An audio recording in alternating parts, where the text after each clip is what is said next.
Hey everyone, AJ here. Welcome to this episode of Film Franchise Fortnights on the Cult Pop Podcast. Before we get underway, I just wanted to let you guys know about a few things that are happening. Number one is that we have a new video out. It's a video essay on a theory that I call parallel characters, and it talks about Star Wars, talks about Fargo, and it talks about Tiny Toon Adventures, which, if you don't remember, was a really cool cartoon from the 90s that I really enjoy. And so you can check that out on YouTube and Facebook, both under Cult Popture on both of those platforms. Please check it out and show it to people and your friends and tell me what you think of it. Tell us what you think of it. Because it took a lot of work, and I'd really, really like to know what people think of it, and if they are liking the video essays we've been putting out, and if it's something people want to see more of, that sort of thing. Another thing I want to bring up is that next week, our episode of the Cult Popture podcast is going to be about the best song of all time, of the last 10 years. No, just of ever. Well, so I guess, yeah, of all time. But we're not exactly sure how we're going to do it yet, but we wanted to, I guess, each have a song or two that we bring to the table that we say we think is the best song. And we thought we'd like to involve what listeners we do have in that as well. So if you want us to know what you think is the best song, record yourself pitching in, say, under 90 seconds what you think is the best song of all time, and send it to us on our Facebook page. There'll be you can either send it in a private message, or you can comment it on the post that will be up there shortly about this podcast we're doing. Enough of that, enough of me talking. Now we're going to go to the show, and you're going to hear us talk about the Twilight Saga.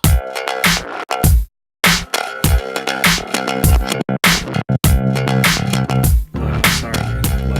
I didn't mean to make you feel that way. Should I stop recording? Do you want to? Should we hug it out? Should we have a talk? No. Should we have a meeting, a team meeting? No. Good afternoon. Oh, that's assuming. And welcome to Film Franchise Fortnights on the Cult Popture podcast. Afternoon's got to be the least likely time someone listens to a podcast. Why? Because when I listen to a podcast, it's either in the morning on my way to work, or on my way home in the evening, or very late evening when I'm going to sleep. I'll chuck one on. Night, even. Very, very late evening.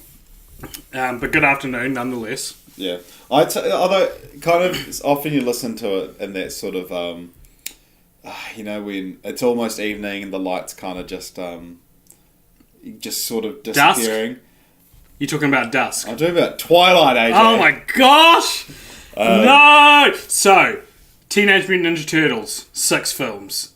Medea, 8, 10 films? Is that 8 films? Freddy vs. Jason, 20 films. The Twilight Saga, 1,000 films. My goodness. This felt like I was living forever. This felt like I was an immortal child. This felt like, that's about it. Yeah, well, my name's AJ, by the way. and I'm Richard. This is a podcast where we watch a different film franchise every fortnight.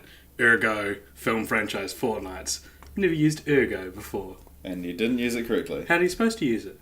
How do you supposed to use it? How are you supposed to use ergo? Anyway, moving on. You don't even know. So, we're discussing the Twilight Saga. And I can call it Saga, because that's what they want to be called. Yep, and if you're looking at, which you're not, but if you're looking at our past episodes, and you're like, why have you called some a series and some a saga?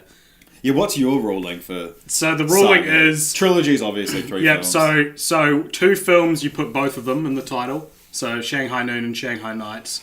Unless it gets... Shanghai Noon and Shanghai Nights. Unless it gets too long, and then I go Sisterhood of the Travelling Pants 1 and 2. Yeah. Then for 3, it's a trilogy, unless it's unfinished, and then it's series. Right. 4 or more. Like, have we done one like that? Ghostbusters isn't a trilogy. Yeah. and that's actually movies. If they're unrelated, like different continuities, different canons, they're movies. So when do they become films? They don't. Because what about like the Spider-Man films? No, they were called the Spider-Man movies. Really? Yeah. Okay. And yeah, if it's 4 or more, it's a series, unless specifically stated by the creating party what the series should be referred to. As such, we have the Twilight Saga. The Twilight Saga. So the Twilight Saga, as you said, consists of 1,000 films. But they're kind of broken up into, I'd say, 5 main ones. 5. Yeah, there's 5 films. Movies. So there's the Twilight Saga Twilight, released in 2008, directed by Catherine Hardwicke. The Twilight Saga New Moon. Oh, I thought it was called Twiharder. Surprised you get that reference, AJ. Twiharder. Surprised you... Twihard with a vengeance. Anyway, New Moon. New Moon. The Twilight Saga New Moon, directed by Chris Weitz in 2009. The Twilight Saga Eclipse, directed by David Slade, 2010. The Twilight Saga Breaking Dawn Part 1, 2011, directed by Bill Condon.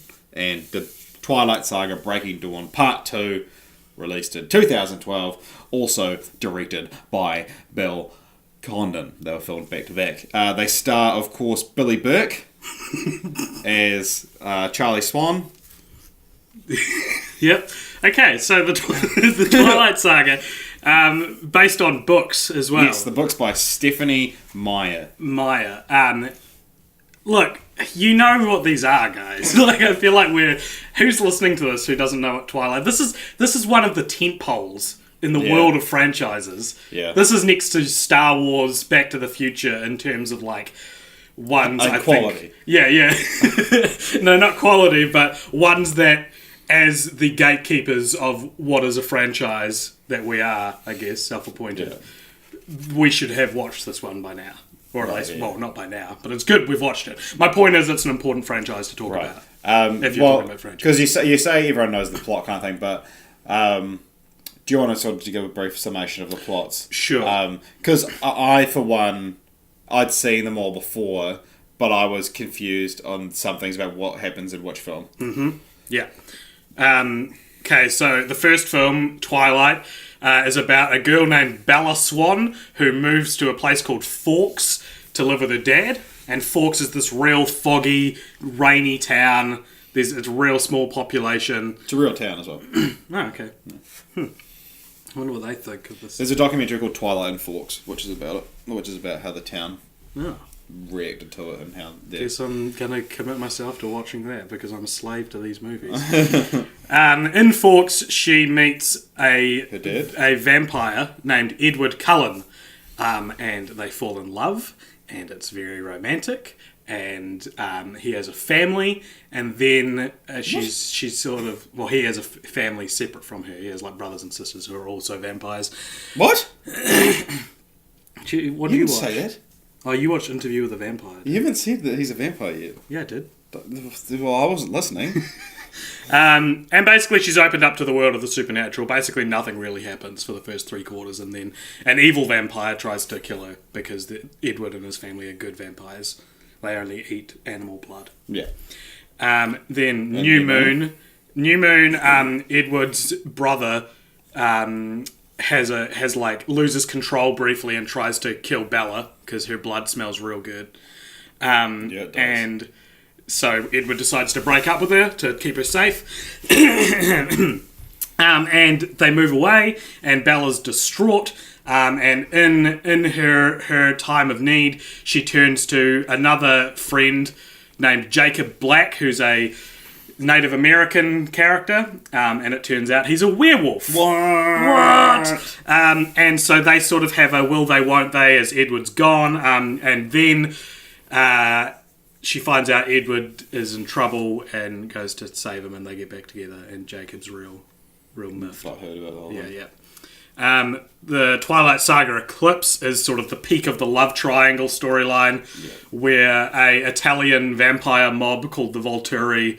no, wait, that's not this one. They're not in... Oh, no, they are. So, in New Moon, there's there's these vampires called the Volturi who are like the Vatican of vampires. But there's also a vampire named Victoria who's going around making new vampires who are uncontrollable and very strong. Well, Victoria's the sister of the guy that Edward killed in the first one who was trying to kill Bella. Yeah. And so she wants vengeance. And so while they have to prepare for all these newborn vampires coming along, Bella also has to deal with, who do I choose? The vampire or the werewolf? Yeah. A question that has plagued women since the dawn of time. Not a lot else happens in that. Oh, they decide to get married. They have a big war and shit, and they decide to get married. Oh, they decide to get married in New Moon. Anyway, there's a big war. Probably the least definable of all the Twilight movies. Yeah, Eclipse. it's if you'd asked me before this week what happened in Eclipse, I wouldn't be able to tell you. Yeah. And in Breaking Dawn, parts 1 and 2... Oh, I'll go part 1 first. They get married. They get married, and Jacob's very mad because he finds out that they plan to have sex before Edward turns it into a vampire. Which, He's like, no, you'll kill her! yeah. Imagine if everyone reacted like that. I did react. What? Like that. Whenever I found out that someone was having sex.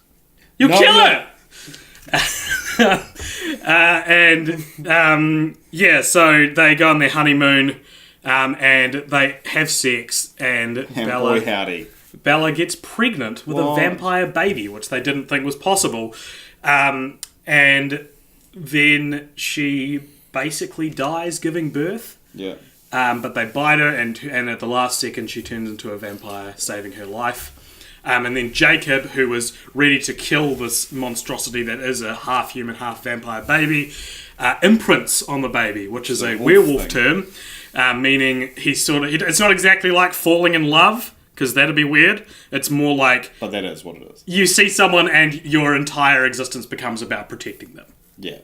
And then when they're old enough... Maybe... Part 2, their baby is born and she's growing at a rapid rate, and one of the vampires who's not in the Cullen family sees the baby from afar and thinks that they've turned a child into a vampire. So she goes and alerts the Volturi, and the Volturi set out to go and kill them, and to try and stop this, the Cullens recruit all these other vampires across the world to... so the Volturi are mad because it's like against vampire law to turn a child, because they're forever stuck at that age but are never able to learn the consequences of their actions, kind of thing. Yeah. And so they think that it's an immortal child, but it's actually growing up, and then that's never happened before. But I feel like impregnating a human being is just as bad, if not worse. There's a lot of things in these movies that like people seem to... Like, I would say... Turning her into a vampire is worse than marrying her. And Jacob gets mad at them in the wrong order. Like, first he's like, I can't believe you're going to turn her into a vampire. And then he's like, you're getting married? It's like, what did you think was going to happen? They've already talked about loving each other forever. Like, and furthermore, Bella has a big sort of crisis about, should I marry him? And it's like, what do you mean? You're like begging him to turn you into a vampire so you can live literally forever with him. But marriage is like the dun dun dun. These movies they're a delight. Okay. So at the end of the series, at the end of the last movie, the Volturi turn up, and you have to talk about this. So basically, in the book, they pretty much explain it's real shit. It's a real shit ending to a book, because to a book like franchise. Yeah. You have this big battle that's going to happen, and then they basically explain to the Volturi that if they fight, you'll lose. Everyone's going to die. Everyone, and they're like, okay, we'll leave. And it's just nothing. Nothing happens. In the movie, you actually see the fight, and a lot of people die, but then it turns out it's all just a dream, because Alice, who's Edward's sister, can project the future and show people the future. Or no, she can read the future, and the leader of the Volturi can read people's thoughts. Yeah. So she's seeing the future, and then he's seeing what she sees, which is him dying. Yeah. And so you see this awesome fight scene. Yeah. And then they reveal it never happened. It's awful. It's one of the worst things I've ever seen in a movie. We'll get to that a bit later, I think. But and then they leave, and everyone sort of lives happily ever after. Yeah, we see a little bit of the future. Yeah, that's true. And so basically, this is a series about a girl trying to choose whether she should fuck a dog or fuck a dead person.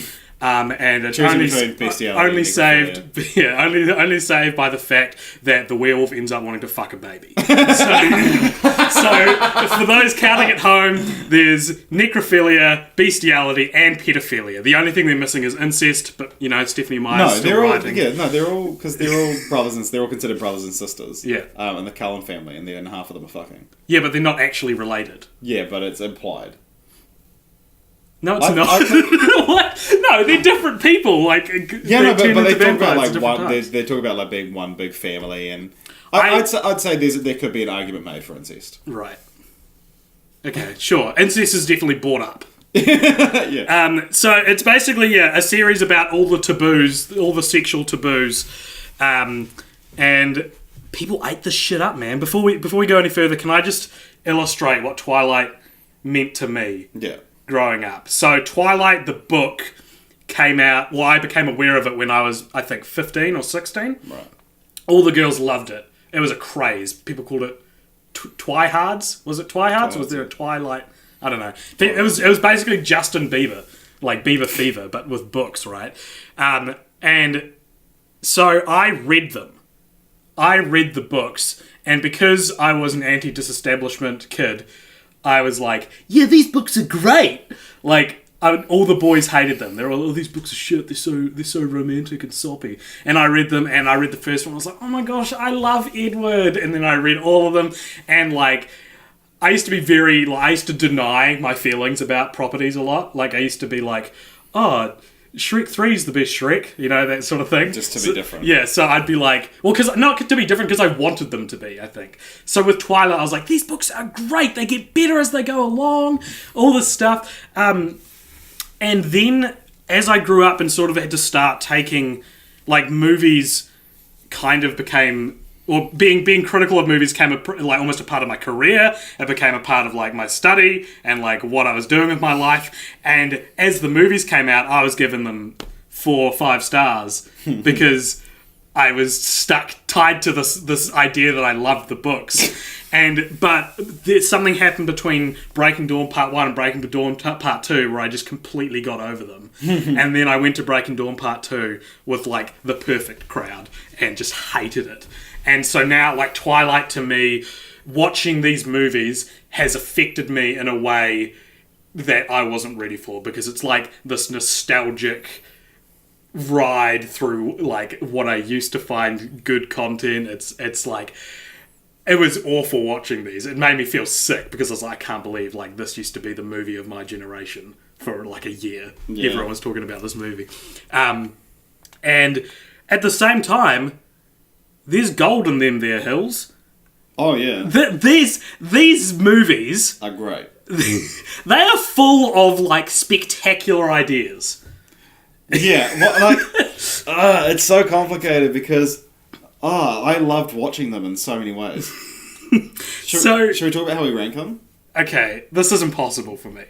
Right. Have you got the Rotten Tomato scores? Yeah. Be very interested to hear them, because after watching these, here's what I've decided. The first movie is the worst made one. It's awful. Definitely, yeah. It's terribly directed. It's terribly acted. Take that, Catherine Hardwicke. It's cheesy. It's awful. And then the other ones, they sort of steadily get better made. But by the second one, you're sick of all the characters. So it's like not all the characters. No, okay. Well, yeah, okay. You're sick of the main. You're sick of the main. Conflict. You're sick of the main characters, and so it's like you're watching someone come along and made a better movie than the first one, but you hate everyone in it, almost everyone in it, and so you don't want to watch it anymore. So I can't rank them, because part of me wants to say the first one's the best one, but then it's so bad, and then like New Moon is real, has some real well made bits in it, but like you get so bored and you're just like, these characters are so trite, and it's so weird. Like, okay, so the first... Yeah, actually don't know if I can rank them now. Yeah.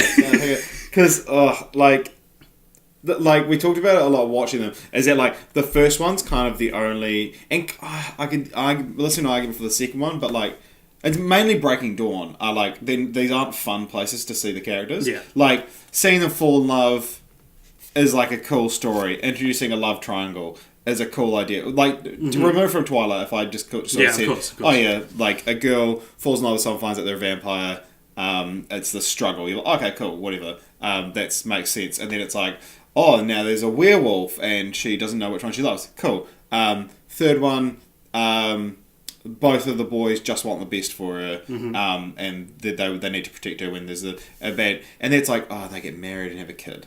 Yeah, it's like that's not a fun conclusion. It's rushed. It feels like a fan fiction. Yeah. It feels like someone was like, and then they get married and they have a kid, but for plot's sake, she grows really fast, and Jacob's in love with the kid. Like, it's such there's such bad ideas, and like I don't necessarily, back when I was real into them, I didn't hate Breaking Dawn, but now looking at it now, I think it might be the worst. If Eclipse ended with Edward turning her, it could be a good trilogy.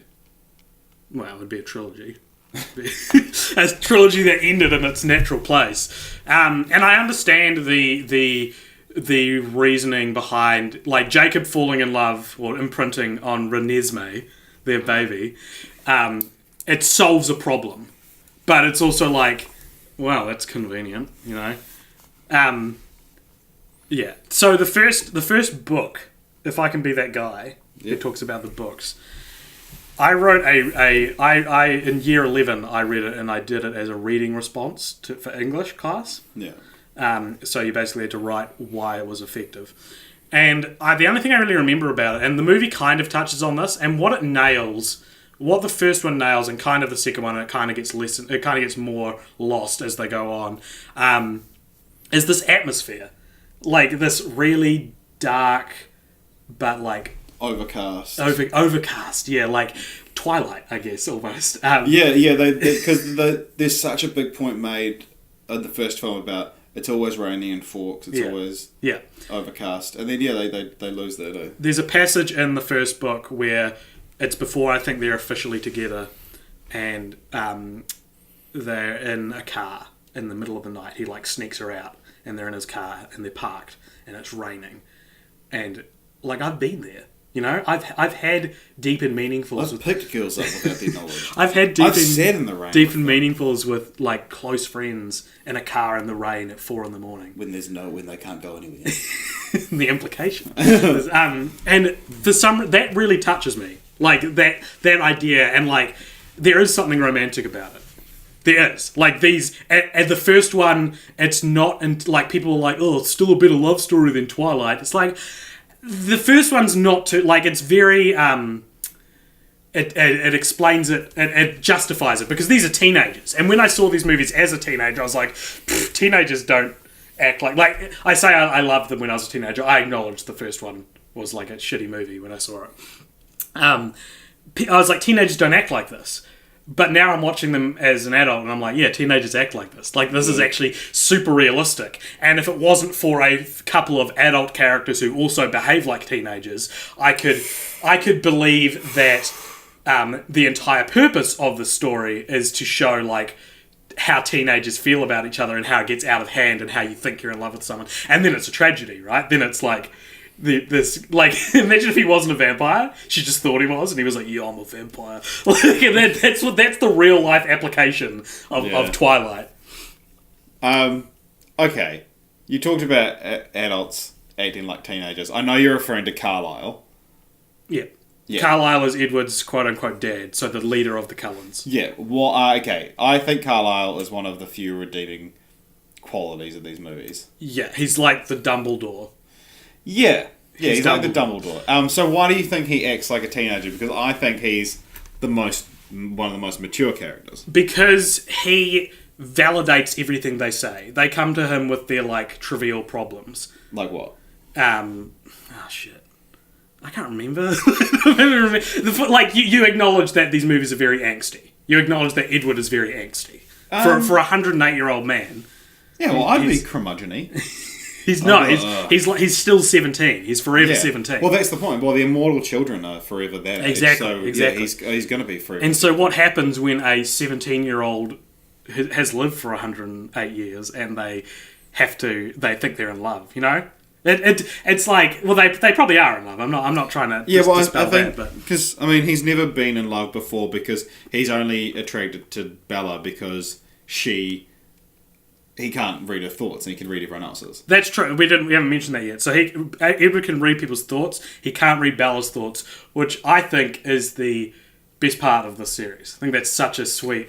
Well, it's interesting because it's like why.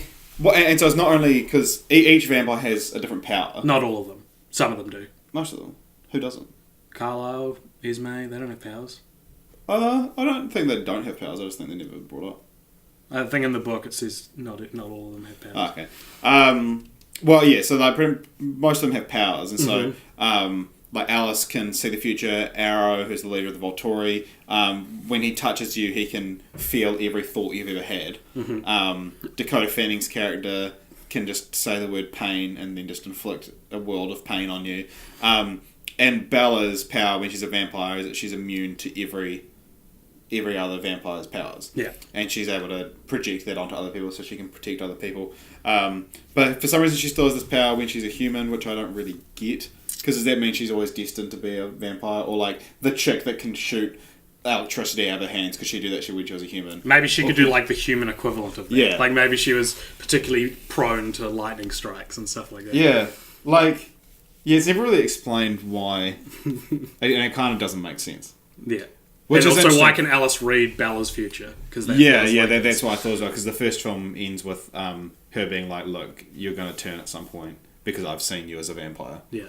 So, okay, I'll admit there's one plot hole in this film. Anyway, back to Carlisle. I don't know. I just feel like he enables bad behaviour in teenagers. Whereas you look at someone like Charlie, who's Bella's dad, and he's real. Like, he's the best character because he's the most realistic. Okay. When you say he's the best character, you mean in film, right? Yeah. Okay, because I actually believe that. I think Charlie Swan, and I was gonna wait, and I'll be peppered throughout now that I've revealed my true colours. Charlie Swan is the greatest film character of all time. He's played by Billy Burke, who's like a character actor. He's been in a lot of things, but man, is he good in these films? He like you said, he's the only character who's real, and these films are love stories, and it's like you're told. Like Edward and Bella and Jacob all tell you how much they love each other. You see it in Charlie. Agreed. He's like, he loves Bella so much, but he's like a sort of like a classic like dad, like doesn't want to show too much emotion and stuff like that, and has trouble expressing it. But man, every single time he looks at Bella, every single thing he says to her, you feel this like. Yeah. This absolute love for her, and then she constantly just shits all over him. And it's like, "Oh, Dad, I'm going for Italy for 3 days, but this conversation didn't actually happen because I didn't tell you about it." She always says stuff like that. And he feels like the only one who's aware he's in a teen love movie. Yeah. You know, like he's so, and I say that because he's a better actor than anyone else in the movies. Yeah, and I think like these are supposed to be emotive movies. These are supposed to make you feel something. I don't feel anything for Edward and Bella. Like, that's so... I'm so numb to feeling... Every scene that Charlie's on, I made everyone shut up. Yeah. I was like, guys, can we just have a rule that if Charlie's on screen, phones down, everyone shut up and watch? Yeah, but, like, especially the scenes where he's... like really hurt. Like in the first one, she's like, "I'm leaving," because she has to escape the vampires. So she tells Charlie that she's moving back home, and he's like, "Bella, wait, we can do more stuff together." Like there's this. You want to cry. There's so many times when she thinks that things will be easier for Charlie if she just keeps hurting him. So she says like, he's like, "Oh, we can do more things together, like please," and then she's like, "Oh, what? Like go fishing? I don't like that, Dad." And she even says the same thing to Charlie that her mum said to him when she left him. Yeah. And so it's like, oh my god, you just feel for him so much. There's a part in Breaking Dawn Part 2 where the Cullens decide they're going to have to tell Charlie that Bella's dead because they can't tell him that she's a vampire. So they're like, we're going to tell him you died and then we can leave. And they're like, and like everyone's all for it except for Jacob. And Jacob goes to talk to Charlie, and you think he's going to tell him that she's dead. He doesn't. He instead shows that he's a werewolf. And so like you're about like things are about to get really weird. This stuff is all it's true, all of it. Yeah. The Jedi, they're real. But there's a I've been thinking about this since we watched this movie. Yeah. And I haven't for 2 days. I haven't even vocalized this yet. Like it's just sort of been playing around in the movie of my mind. When Jacob goes to talk to him, he says, Charlie knows Bella's been sick. That's all he knows, but he thinks she's getting better. And he says, he goes and he's like, hey Jacob, and he's like, how's Bella? And he's like, oh, she's they're all back. And he's like, okay. And he's like, but wait, Bella? And he's like, yeah. And he's like, and Charlie does this like sort of head tilt. That's like, you can feel the the blood go to like leave his face. Yeah, well, because he goes, I'm almost tearing up thinking about it. But like, Jacob goes, how's Bella? And he goes, and he goes like, no, she's not. Yeah, but even before, I know that part's great too. He's like, no, she's not. Like, come on, man, don't do this to me. Even like a second before that, he does this. He kind of like tilts his head and he looks at Jacob, and it's this look of realizing something might be really wrong, but not enough evidence to support it. Like when your cat goes missing, or something like that. I've never had a pet. Okay, when your cat goes missing, it's like there's a huge possibility that my cat's dead. Yeah, but that's such a ridiculous thought that I'm not going to entertain that yet. Yeah, but when he's just like, no, she's not. Oh. Yeah, like, and then that's a great because, and then that's. I think it lends credence to your theory that Charlie is the greatest film character of all time because he's a character you feel something for in a movie series where you feel nothing for anyone. Yeah, like the whole movie series is based around you're supposed to feel all the stuff for what's going on. Yeah, but it's the secondary character who steals every scene he's in, and it's not even like by chewing the scenery or like, oh my god, Charlie's huge set piece, or he's so funny in this scene. It's just like, wow, this is a real person. Everything that my teenage girlfriends, my friends that were teenage girls when I was a teenage boy at the time felt for Edward and Bella, I feel for Charlie. He's the only hook I have left into these movies that makes me go like, there's a couple of really good scenes as well. Like when he after the events of New Moon, he grounds Bella because she leaves to Italy and he thinks that Edward's being a bad influence, and then he tries to give her the talk. And it's a little bit awkward. Love that scene. It's such a good scene because it's one of those real, and even Kristen Stewart's quite good in it as well. Yeah. Because it's Kristen Stewart's in these movies, by the way. Yeah, and also Robert Pattinson and Taylor Lautner as Edward and Jacob. But she he's saying if you're not careful because they're going to be alone together, and then she's like, oh Dad, don't talk about sex, and he's like, and he basically says, I'm just saying whatever. She's like, I'm a virgin. And he's like, it's such a good scene. All the scenes between Bella and Charlie are great. They're the best scenes. Billy Burke brings up Kristen Stewart as well. I agree. Another good scene in this series, in Eclipse. This doesn't have Charlie. I'm moving on from Charlie. We'll come back to him. Okay. So in Eclipse, they are having a battle between the newborns and them. And so just to clarify, so newborns are vampires that have turned within 2 months. Yeah, they're not newborn babies. And so they're the most powerful because they still have some human blood and they're... The science is airtight. Yeah, so vampires are strongest within the first 2 months. So because they need Bella as as bait, Edward and Bella climb up a mountain away from where the battle's happening and sleep in a tent, and Jacob's there to kind of be the liaison between wolves. Yeah, because they've had to team up the wolves. The wolves are helping them. And they all sleep in the same tent together because it's really cold, and Edward's ice cold all the time, and Jacob's fire hot all the time. Yeah. And so she has to snuggle with Jacob while Edward watches from the other side of the tent. Because Edward doesn't sleep as well. Yeah. And they have a conversation while Bella's sleeping, and it's terribly acted. But the dialogue's hammy, but the spirit behind that scene is a good one. Yeah. It's quite nice because it shows Edward's being ever the gentleman because he was, he's from the 1900s. he basically says, Jacob, like, I can see you want the best for Bella. If she chooses you, that's okay. And I'll be glad that she's happy. And if we didn't hate each other so much, I could actually see myself liking you because I respect you as a gentleman. And then Jacob goes, you will fuck you.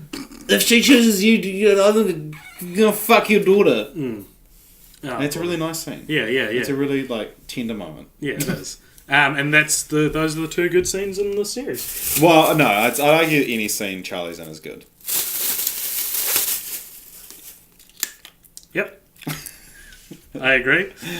For those of you that didn't hear the bit that I just cut out, AJ, we paused for a moment because AJ opened up a loud plastic bag to get out a Barista Bros double espresso iced coffee made with 100% Arabica beans. Arabica? Twilight. And I cut out the noise of it, and then AJ said, "Yep," and then we maybe I won't cut out the noise. Oh well, now it's going to be you cut out this part. Okay. So anyway, Charlie Swan. Okay. Is incredible. He's actually just the best. He's like, I wish he was my dad. He's like, I feel the same love for Charlie Swan that he feels for Bella. It's if you asked Charlie, why do you love Bella? If you asked anyone in this movie series, why do they love Bella? Because they all seem to. I'm not sure that any of them would be able to give you a response. Yeah. But you just do. You feel... I've imprinted on Charlie. Yeah. I have. Yeah, I have too. Now we're the love triangle. Are you the werewolf or the vampire? We're both pretty hairy. I don't think either of us really qualify for vampire. Yeah. And neither of us are in peak physical condition. Yeah. I feel like I identify most with Charlie. We're all just a big group of Charlies. Okay, let me ask you this then, Richard. This is the question probably people have tuned in for. Are you Team Edward or Team Jacob? Okay, so... This was part of it. There were factions in my high school of girls who were Team Jacob and Team Edward. Yeah. Who did you want Bella to end up with? I like the idea of Jacob. Jacob's a better person. Jacob is a better fit for her. But having said that, I'm probably Team Jacob. But above anything, I'm Team Robert Pattinson over Team Taylor Lautner. Which I think was what... if you're talking about... It's hard to not take in who's more of a dreamboat into this. Yeah. And because I'm Team Robert Pattinson. He seems like a cool guy. He's better than these movies. We haven't even spoken about how the actors feel about these movies. I would say historically I was Team Edward because I was like, he got there first. I fell in love with the Edward Bella story before I fell in love with the Jacob Bella story. So to me, I was always Team Edward. That being said, I think Jacob and Bella could be happier together. Yeah, and I think Edward's a better guy. But because he's a better guy, he should leave well enough alone and see that this woman he loves is going to be happier with someone she can grow old with. Yeah. Can I talk about something, or have you got something to say? No, you go. So, here's an issue I've always had with these films, and maybe this teeters on continue the franchise a bit. I don't think it does. It's more like change the franchise. So, Breaking Dawn, as I said, it feels like a fan fiction. The book feels like a fan fiction. And it led to a fan fiction called 50 Shades of Grey, which we'll talk about when we get that. And so, I have a massive problem with the plot point that Bella becomes a vampire. Okay. Because, and don't get me wrong, there's great stuff in it, but that's because they did it. I like how you said, don't get me wrong, as if people were just screaming. It's the entire point of Breaking Dawn! Without Bella turning into a vampire, you don't have Renesmee, you don't have... I understand it solves some problems, they can be together forever. And so while I acknowledge that there is good stuff that comes out of it, it's still you could, there's good stuff that you can make good stuff out of a crap plot point if you have to. Yeah. Look at something like Lost or Star Wars, they've had to take on board the foibles that they've made and involve them in the series. However, you spend basically 3 stories explaining why it's shit being a vampire. Yeah. You know, like it's eternity, it's forever. You can't die. You watch everyone you love grow old and die. Like, you know, like it sounds so tragic and sad, and then it's like, now Bella's a vampire, what? And you get to see what it's like through her eyes. Fun it is. And I get it. I get that you tease it for 4 movies and then you get to it. I get that. But the last book, and this is me creating elements for Twilight. I'm not pulling from the source material. I'm making something up. The last book should have been about turning Edward back into a human. Like, that's way more satisfying to me. Okay. The old Shrek kind of story. Well, because it's like... It's not about him becoming human, it's about him becoming an ogre. Yeah. But it's the opposite of that. Like, because there's just something that bums me out. Like, talking about Charlie, she's going to watch him die. I mean, she would anyway, but he's going to... he's going to watch his daughter and his granddaughter stop aging and never know why, because he explicitly states in it that he doesn't want to know.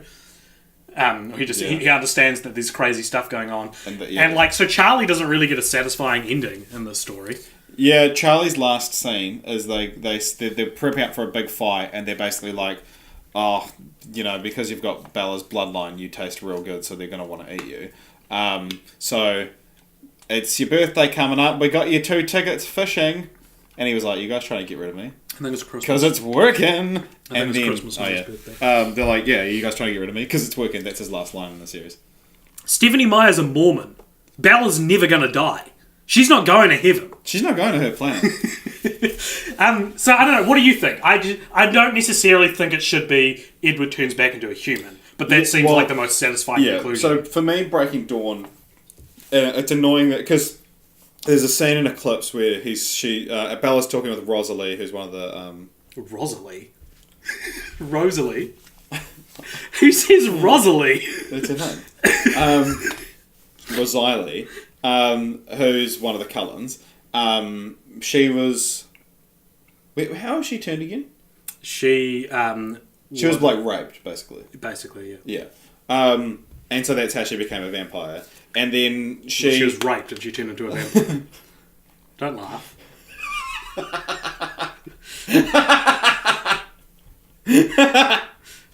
Don't laugh. Yeah, like, well, she was quite a high profile person, and then her partner got real drunk one night, and basically this gang.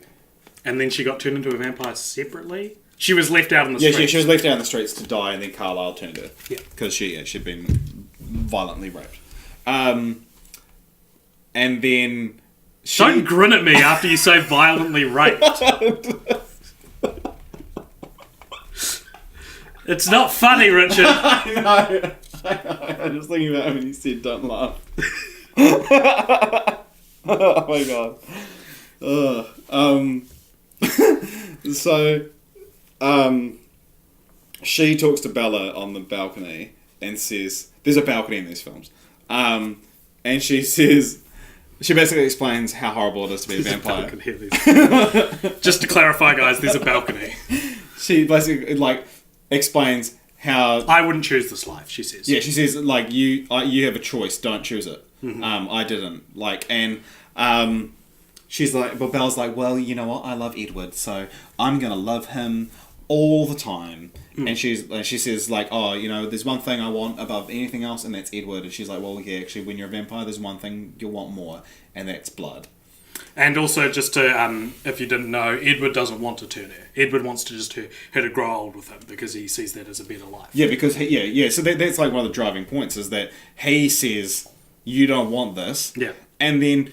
Breaking Dawn, she gets turned, and it's like, it's fun, right? So yeah, that's my point. They need her struggling with the choice she's... Yeah. Well, even though she kind of doesn't get the choice either. He turns her That's true. She has to change. Yeah, because she's dead, so he changes. But that's still, like, as soon as pen was put to paper for Breaking Dawn, I think the problem started. Yeah. Like, if there was going to be a 4th book and a 4th and 5th movie, I think it should have gone in a different area.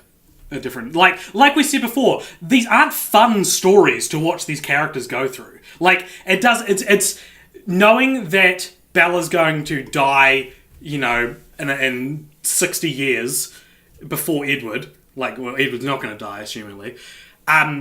Knowing that it's like a question I had but didn't pretend it wasn't there. Like, if these movies, if the last Twilight story ended with just an establishing that they're together, and you go and you think, she's going to die someday, but not right now, or even ambiguous, is it enough to grow old together, or is he going to turn her in a couple of years? Yeah, make it philosophical. Yeah, because it's we don't know what Edward's if Edward truly loves her, he'll love her when she's 64 and she looks like an old lady. Which they do touch on. They touch on the new moon. Yeah. But then Bella, that's just not good enough for her. Yeah.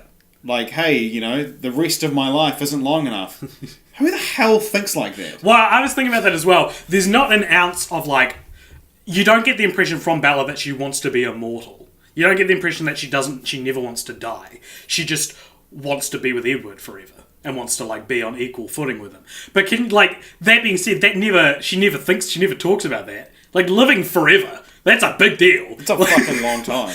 She never has an existential crisis about it. It's no, I want to be, and it's because she's a teenager and these books are that's the thing, and I'd kind of teenagers. love to see a distant sequel, and I'm sure that potentially could be you'll continue the franchise. It's not. Well, okay, then we can talk about it. But I'd like to see a sequel to Twilight set 60 years later. It's 800 years Twilight 2049? Yeah. I just said 20, 30, 40 years later. Seeing these characters, but I mean they would never come back, and I'll talk about that after this. But seeing the implication of everyone I know is dead, after 200 years, maybe their relationship isn't so perfect as it was when well, they that's were 17. the thing, is that Bella is 18, nearly 19 when she gets turned. Yeah. Edward's 17. Now, when you were 19, Richard, were you the same as you were when you were 17? No. Because I wasn't. No. Do you think she's going to be truly happy for eternity, being a 19-year-old with a 17-year-old? Well, I mean, he's always going to be older than her. I know, but they make it very clear that he's frozen in that state. Yeah, but then I guess... And you have to bring in the fact that he's a 17-year-old from the early 1900s. So, they're always going to be different. But, kind of touched on it a couple of times already. Kristen Stewart and Robert Pattinson hate these movies. Mm-hmm. They cannot stand that they're associated with them. Mm-hmm. Go on YouTube, search Kristen Stewart Twilight, Robert Pattinson Twilight. Some of the top answers will be them talking about how much they hated working on the films. I've never seen anything like that final about it. I've seen Edward talk about it in kind of a way you could take both ways. Edward, Robert Pattinson. How do you mean? I've seen him to be he's kind of a ridiculous character. He looks at her like he's going to want to eat her, and she's all oh, that's... Yeah, he talks about how he's called Stephanie Meyer an idiot and a psychopath for coming up with these stories and how stupid they are. And but there's a quite good interview with him where he's so what did you learn? Which of your co-stars helped you the most, or made your time on Twilight unique? And in 30 seconds, he's just whoa. And then he ends up saying face wipes. I think he's stuck in that kind of Leonardo DiCaprio post-Titanic thing where he's just seen as a pretty boy. But then I guess the difference is that Robert Pattinson is talented and seems cool. Whereas, obviously Leonardo DiCaprio is awful. Yeah. I don't know enough about Robert Pattinson. Speaking of things that I don't like, that everyone seems to, Renesmee is played by a girl called Mackenzie Foy, who some of you might recognise as being young Murph in Interstellar. And you know what? I'm going to say it. Breaking Dawn Part 2 is her best film. It's just wrong. I said it. It's just wrong. There, I said it. You don't even have to like Interstellar to think that's wrong. Let's talk about Renesmee. So they thought it was a good idea to make it that they CGI'd the baby. And I guess it was to try and make it look a bit like she's magical or mystical or is something She certainly has something uncanny about her. Yeah, so she was Mackenzie Foy played her when she's like 3 months old. Yeah, 3 months old. So she's like 7 effectively. And 10 different actresses played her in this film, in that film. And boy howdy, do they look weird. They don't like. They should real. have just used an actual baby. No one would have been like, look like an actual baby, not a vampire. Because you know what they look like now? They look like a PS1 video game rendering comparatively. Yeah. Like it is the worst CGI I've seen in a movie that you would still regard as contemporary. Like, you know, like it's so jarring and scary, and like maybe at the time no one noticed because of maybe, you know, in 2012. Yep. No one noticed, but I noticed, and it's terrifying. Yeah. Speaking of 2012, when did these movies come out, and what are they rated on Rotten Tomatoes? So I've been over when they came out. Mm-hmm. So it was 2008 to 2012, one a year. So after that, we'll finally get to the Rotten Tomatoes scores, Okay. which is what I was building towards. So we never ranked them, but I feel like you can't. I honestly could. Shall I try? Shall I try tap into? Yeah. Okay. There's two camps of thought. Am I talking Just hurry it up though. the one I like the most, or the one I think is the best? Well, the one you like the most is what we normally do. Okay. I enjoyed watching Twilight the most this time, Right. but that's only because it was the first one and I wasn't sick of it. Then I would go. I'd probably just go descending order. Twilight, New Moon, Eclipse, Breaking Dawn. Right, just because you got sick of them. Yeah. All right. Okay, fair enough. So the What do you think? Would you rate them? No. they're all the same for me. I love them all equally. So Twilight. It'd be like picking between your Edwards and Jacobs. Yeah. Yeah. Well, I mean, they all have Charlie in them, so Yeah, they're all 5 of the greatest movies ever made. So critics score Twilight 48. Yeah. New Moon 28. Yeah. Eclipse 49. Breaking Dawn 24. And Part 2 49. So 1, 3, and 5 are all rated within 1% of each other, and then the other 2 are within 4% of each other. I don't even And they're agree. half. Like, I would say Breaking Dawn Part 1 is better than Part 2. The only thing Part 2 has that is interesting is the fight scene, and then it's not even real. Yeah, so like, because I thought, that's quite high. I wonder if it had actually just deviated from the book. The fight scene was real, and they won. If it'd be higher, because 49 is quite high for something that has one very identifiable huge flaw. Yeah. So that fight scene, it sucked because it made, when I first saw it in the theatre, right? So I'd read the books by this point. Like I was well accustomed. When it's established they're going to fight, and I was like, this isn't in the book. They never get this far in the book. And Carlisle runs towards Arrow, and Arrow decapitates him. The theatre gasped. Yeah, that was great. And I was in the front I had row. been crying. Yeah, I think I was in like the front row. And I was like, of course. Yeah. Like, compare these. You can naturally compare Twilight to Harry Potter. They were both the same thing of their time. Like, Twilight was after Harry Potter. Obviously the movies, similar trajectories as well. Harry Potter's better, don't get me wrong, but, Twilight's still there. And think about all the characters that die in Harry Potter. Yeah. Think about how that makes you feel. Think about how invested that made you. And when I saw Carlisle die, I was like, yeah, that's what should have happened in the book. No one dies in the book. Yeah. Literally, no one. Maggie Grace's character, I think, dies, but that's it. Who gives a shit about her? Like no one dies. Yeah. No one dies. And so Carlisle dies. I think Jasper dies. Who else? A couple of the werewolves die in this fight scene. Jane dies. Volturi. Yeah, and all the Volturi get killed, and it's like not all of them, but Jane and once Arrow dies, he's like, oh, maybe I won't fight. And to reiterate, none of these characters actually die. Yeah. It's then revealed that it's all a dream.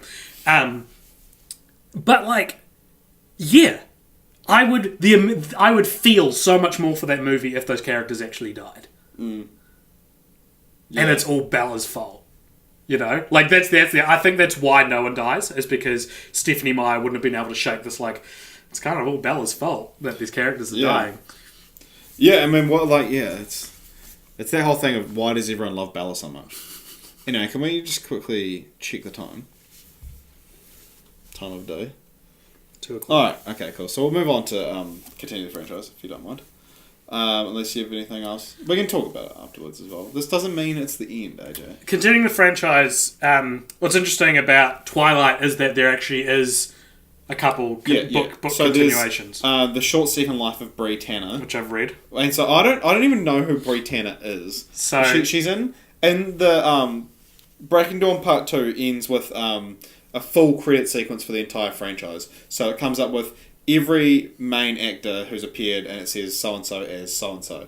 And it has someone as Bree Tanner, and I was like, I don't remember her at all. But I can tell you who she is. But what's interesting about... I'll let you in just a moment.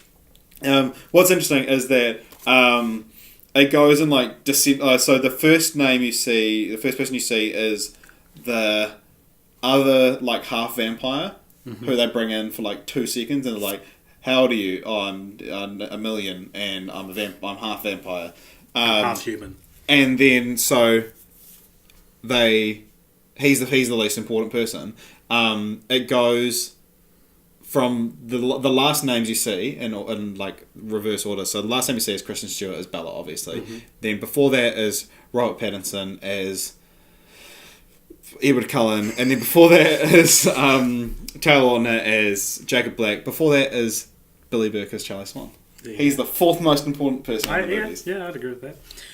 He's the beast. Bree Tanner is a newborn in Eclipse, and she's the one that they try to protect that the Volturi kill at the end. The Volturi turn up and they're like, you've killed all these newborns, what about this one over here? And they're like, we're going to adopt her. And then they kill her anyway. Do you remember it? Does this ring a bell? She's like the audience surrogate newborn. It follows her throughout the film. Right. And there's a book written about her, and it's a novella. It's very short. But like, it's actually just real stupid.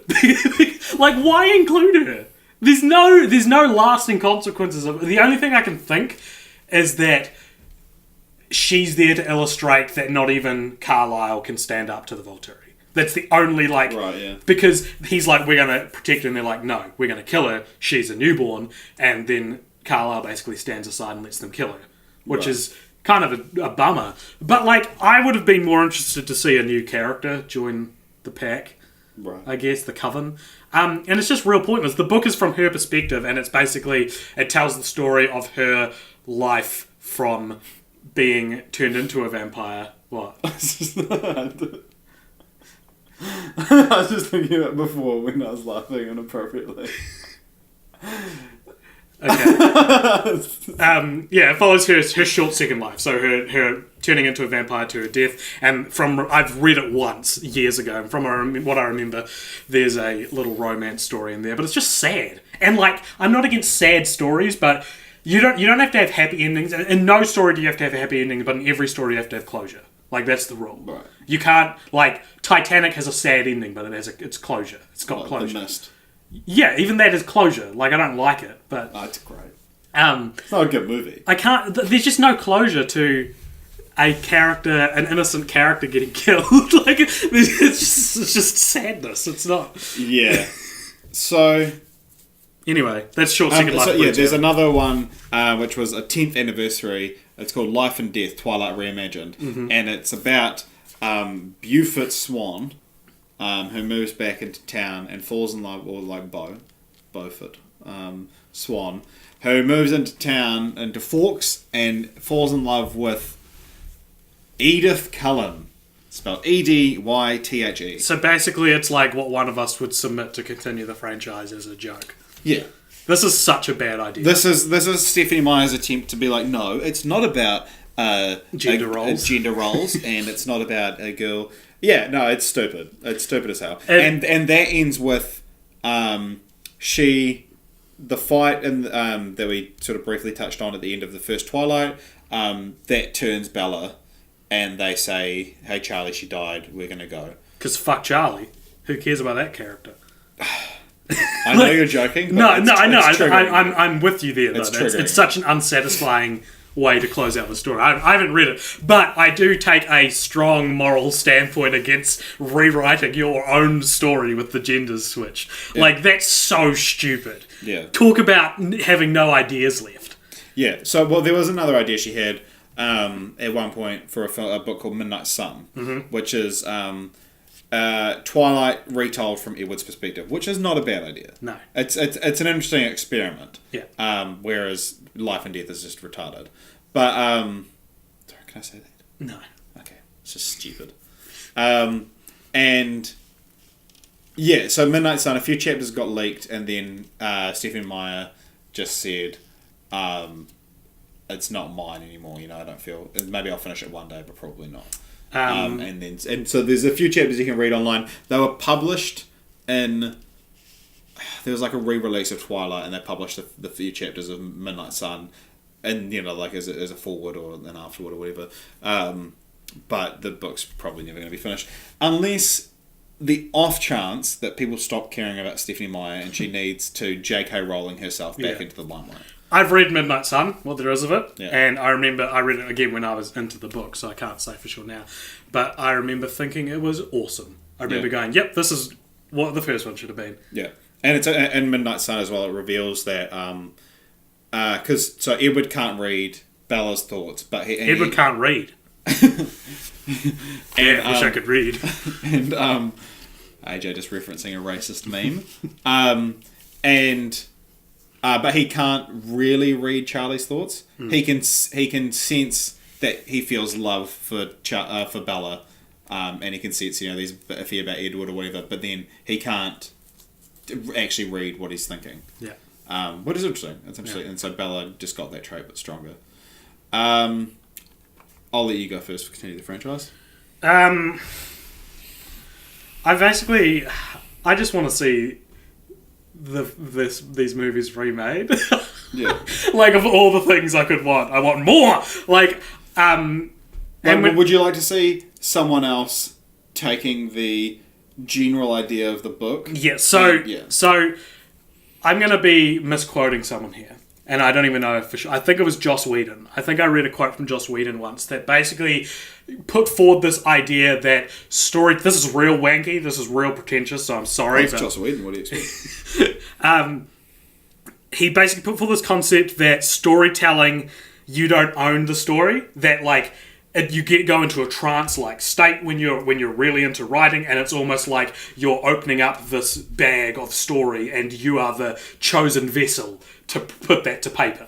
Right? So, in other words, I interpret that as meaning is every story ever exists in this vacuum universe, and different people become the vessel to put that story, which has no there's no philosophical standing or anything, but it's an interesting idea, and that's how I feel like Twilight was this perfect story that was given to a terrible vessel. Yeah. Because I've said before, a vampire, not even a vampire, someone who can read everyone's mind except for this one girl and he's in love with her. Oh, that's so good. That hooks me right there, Yeah. That's such a good idea. And as I said, there's so much good stuff in here. There's atmosphere, there's feeling, there's emotion.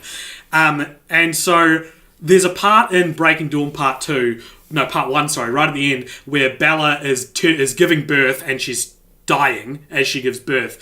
And so Edward has to bite the baby out of her. Yeah. He has to tear open her stomach with his mouth. Which is metal as fuck. It's so metal, and it doesn't fit in a powder puff vampire movie. It fits in something like Let the Right One In. Yeah. Something like that. So I want to see a more vampiric Let the Right One In Twilight, where it's less about making you feel good and more about making you feel. Yeah. So I was thinking the chick who plays Nancy from Stranger Things would be a good Bella because she's got likability to her, whereas Kristen Stewart, at least in these movies, she's a babe. is real vacant, I guess. Yeah. Give her some kind of semblance of a personality instead of being a blank slate that teenage girls across America could put themselves into. Yeah. Kristen Stewart is a good actress. Yeah, I agree. But it's interesting what you said. I'm just stalling now to try and remember. It's almost there. This. Not many people will be happy about this, but hey, it's not my fault. If you go into the Guinness Book of Records, look at the top grossing films of all time in different genres. Do you know what the top grossing horror film is? What? Twilight. Nothing about it is scary. Yeah. It's also. I want to say it's the highest grossing film with vampires in it, but I feel like that could be. Daybreakers. No, Hotel Transylvania now. I don't know. Anyway, yeah, I was like, "What the hell?" when I read that one day. What would you call? Would you just call it Twilight? Yeah, just Twilight. Who would you get to write, direct, star? Who's your perfect? Maybe someone like David Fincher to direct it. Yeah, could be cool. He's fucking like someone, I don't know. Days, isn't he? Let the right one in, or the guy who did Birdman and Revenant, Alejandro Inarritu, or the guy who did Children of Men and Gravity and Alfonso Cuarón. Yeah, someone like that who's got like this real dark style. Like, because Twilight tries to be dark, but then it's like so poppy. I don't know. As I said, there's a good story in there, and it's yet to be realised on any medium. Right. All right. Thanks, AJ. Mm-hmm. My continue the franchise is called Forks, Washington. Mm-hmm. And it's the story of a young man who falls in love with his high school sweetheart. And so obviously there's that kind of, when you fall in love too young, what happens? It's not sustainable. Unless you're a vampire. And let me finish. And then they end up having a daughter together, but they split up, and his high school sweetheart moves to the other side of the country with their daughter. So now this man, Charlie Swan, is living a lonely existence in a shithole town called Forks in Washington. And he's the chief of police. And he doesn't really have anyone, but he's got all this love in his heart. And there's a series of murders that start to happen. And he feels like his life is beginning to have purpose again, but obviously he feels horrible about it because it's like, I have something to do, but people are dying. And then, right when these are starting as well, his daughter decides she's going to move over, and he's like, finally, I've got a reason to love again. Mm-hmm. And then she gets there, and he's trying his hardest to connect with her, but she's just this angsty teen. And then she ends up falling in love with this guy, Edward. Mm-hmm. And she doesn't. Obviously he's like a bit iffy about his daughter having a new boyfriend. But he's still investigating these murders. And then one night, his daughter, gets into a pretty serious accident. She goes to hospital. And she's taken care of by Dr. Cullen. And so, all this while, I forgot to mention as well, so he grew up with his best friend Billy. They've been best friends for their entire lives. Mm-hmm. And Billy was paralysed from the waist down, at some point during their growing up. Now, Billy is Jacob's dad, by the way. Yeah. And so, imagine the twist that it would be if this fucking lovable dude, he finds out that these murders are being committed by the supernatural, and that it's the town doctor who took care of his sick daughter, who's also related to this dude that his daughter's seeing, mm-hmm. and on top of that, his best friend for his entire life is the leader of a cult of werewolves. That's a great story. That's good, man. That's the best continue the franchise I think you've ever brought forward. It's compelling. And because this could actually, I think it'll probably make a good TV series. Because it's probably too much for one film, but then it's probably not enough for multiple films. So you kind of have to mush up a lot of what happens across all of the movies. But Chief of Police, it's like do like a 10-episode, one case, not a procedural kind of thing, mm-hmm. of this guy just imagine and that's the thing is I know what you are. You're a vampire. Yep, I am. Cool. I can look, hold on my back. I can run really fast. And then, Why did you say that? That's like in the first film. And then, He just sort of said it like removed like the seventh segment. Like because we've talked about this before, like in Doctor Strange, it was like when he problems with it that he comes through like a different dimension, and Rachel McAdams is like, "Oh, you're a wizard now? Okay." Yeah. Sure. And it's like, no, the vampires are real. If I found out anything supernatural was like concrete and real, like I would be thinking about it for months. Yeah. Like the rest of your life. And so imagine like it's just and like this isn't a continue the franchise even, this is a replace the franchise. Yeah. So like you have this compelling like Broadchurch, the Killing, whatever kind of style drama, and then in the last few episodes, the last half of it, it's suddenly supernatural. Yeah. And then boom. But it's one of those things that's hinted at. It would be hinted at enough that the story's still well told. And so you've got imagine finding out that vampires are real. Imagine existing in a world with all this vampire fiction. Because with zombie movies, it's often... I've never heard of zombies. It's a rule in zombie movies that it exists in a world that's never had zombie fiction. Yeah. Imagine a world that has vampire fiction, has werewolf fiction, has all these ancient tales, and then, boom, they're real, they're trying to bone your daughter. Mm. That's incredible. I would love the to see it. The most Freudian fear there is. And it stars Billy Burke as Charlie Swan. Like, I haven't felt this since we did SpongeBob, when I was like, I actually really want this to exist. Yeah, man, I agree. It's a good idea. Like, and because we have Twilight, you can't do this. Yeah. Because, part of it would be the twist. I mean, I'm sure there's a way to do it. I mean, you put Billy Burke as Charlie Swan in anything, and it's going to be the best TV show ever made. But, you just... I'm actually really upset. He was in a TV show called Revolution that did not do very well. Well, I'm sure he was great in it. But, no, that's a good idea, man. I like it. I'm genuinely crushed that I'm never going to get this series. But I'm still holding out. I feel like my SpongeBob Continue the franchise could actually happen. Is there... has Stephanie Meyer said anything about what's next for Twilight? I don't think so. I think that she's closed the book on it as far as I can tell. Okay. She did her 10-year anniversary, and that's kind of the 10-year anniversary. Life and Death is the latest update, basically. Okay. But yeah, I mean, I wouldn't expect to see anything more with Robert Pattinson and Kristen Stewart. Life and Death is a very lackluster title compared to the other books in the series. Like even Midnight Sun. I guess the short second life of Britannia is kind of out of the bubble as well. But yeah. But we do talk about titles a lot. We do talk about titles a lot on this podcast. I like the titles of these. I've always thought they were quite interesting. The Twilight, New Moon, Eclipse, Breaking Dawn. The books have dope title bombs, if I may kind of try and recount them for you. So a title bomb, for those who don't know, is when they say the title of the movie or the story in the story.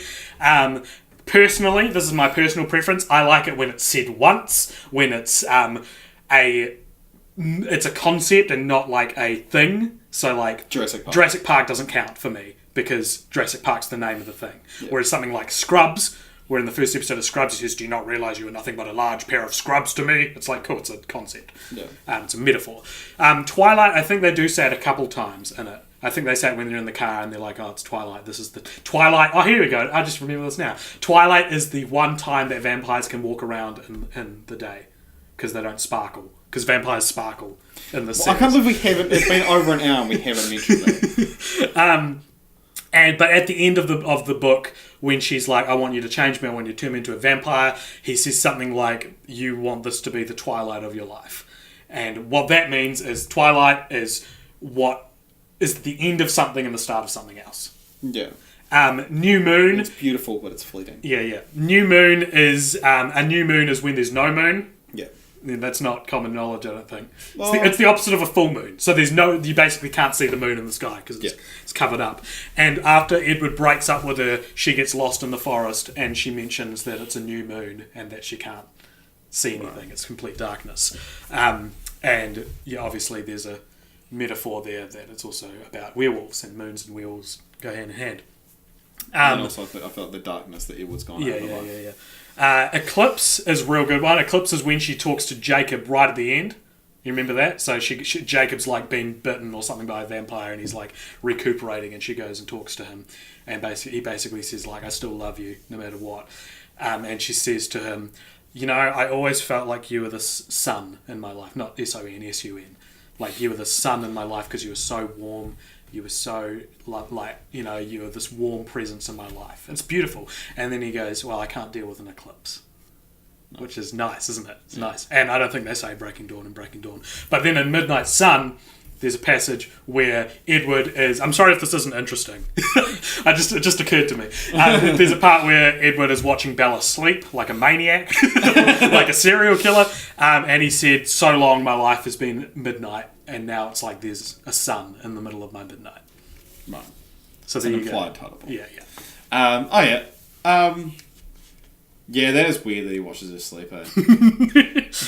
If you were in Life and Death and you were in love with a vampire and she was like completely powerful over you in every way, would you be into that? Well, I guess the thing is that because you're a very dominant person, so I don't know if you would be into it. Well, whenever we've had sex, Richard, I feel like I don't know.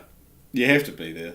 Because the vampires are supposed to be, like, unspeakably beautiful. Like, and to have, imagine, like, the hottest person you've ever seen, but, like, tenfold. And you wake up and she's standing at the end of your bed. In Twilight... I feel like you can't be too weirded out. In Twilight, when he reveals to her all his powers, he's like, as if you could outrun me! And he, like, speeds through the forest. He's like, as if you could best me in a fight! And he, like, rips a tree trunk. Imagine if he just wasn't a vampire. He's just this angsty kid. He's like, as if you could outrun me! And he, like, does this little jog to the edge. She's like, oh my god, she's so fast. And he's like, as if you could best me in a fight! And he, like... tears this branch off a tree, but like it takes him a while. And she's like, "Oh my gosh, she's so strong." Yeah, that'd be great. That scene is ripe for parody. That's my continue the franchise. Twilight, but he's not a vampire. That's a good idea. Okay, so what did you think of my title, Forks Washington? That was the best. I mean, it doesn't fit the. Yeah, well, that's the thing. It's like because I want to replace the franchise. And I was like, what would be a cool title? It's cool because towns are. I like how Brokeback Mountain is like. It's called that because Brokeback Mountain is this nexus point of like this relationship. Yeah. And this, I don't know why Brokeback Mountain's the one example I could think of, but yeah. I don't know. I like emotion being tied to a location. Like Broadchurch is one. That's kind of like, cool. but then Forks is kind of a dumb title just by itself because it's like it doesn't sound like a town. That was actually the original title for Twilight. Yeah. But Forks Washington, I feel like is like gives it's like Paris, Texas. Yeah. All right, let's franchise with it. Okay, so this is a segment where we pick our next franchise at random. Do we want to talk about next episode at all? I'll just quickly mention that we've got a guest coming on next episode, and he's a very busy man. So because of very busy boy. Because of that, he said he can do it, but he can only do movies that are franchises that are 2 episodes long. So I've got our list open here. I'm going to Control F and write open bracket 2, close bracket, and we have 107 options. Oh, you don't have your phone. We can't do the random number. No, just Google random number 1 and 107. Okay, random number. So now this is just called Paddock for time. 1 and 107, which is coincidentally Edward's age. 4 random numbers between 1 and 107. Yeah, no, is he 107? No, he's 100. So what? At least 100. Is that the... so it says generate 4, so change that to generate 1. 1. Go. 37. Okay, so now I'm going to go to our franchise list. We're at 1.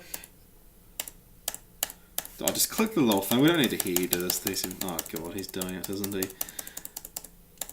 34, 36, 37. Disney's Lady and the Tramp. I knew it was going to be a Disney one. Do you know how many Disney sequels there are? Yeah. Alright. Alright. I was hoping we'd get the Ewok movies, but yeah, I'll message our guest about Lady and the Tramp. Yeah. So tune in next fortnight. Lady and the Tramp. Disney's The Lady and the Tramp. And go watch Twilight. Tell us why you. All right, and I've got to bounce. I've got a plane to catch. Oh. Cool. So I bid you adieu. If you like this podcast, please rate and review it on iTunes. You can do that by searching Cult Popture Podcast and going to the reviews tab. You can also find us on YouTube and Facebook and Twitter, all under Cult Popture. You can email us at cultpopturemedia@gmail.com. And tell your friends about this podcast. Share it around. Let people know it exists. Because Because they don't know. Because 40 listens per episode isn't quite cutting my mustard. We've got something special coming up on the Cult Pop Show soon, don't we? Oh yeah, a few things. Not ready to announce anything, but Well, just watch this space. Not this space, but watch Facebook, I guess. yeah, man, yeah. So thank you very much for listening. Yeah, see you guys next time. And are you Team Edward or Team Jacob? Sound off in the comments below. Bye. Bye. Okay, and now I normally start singing a theme song.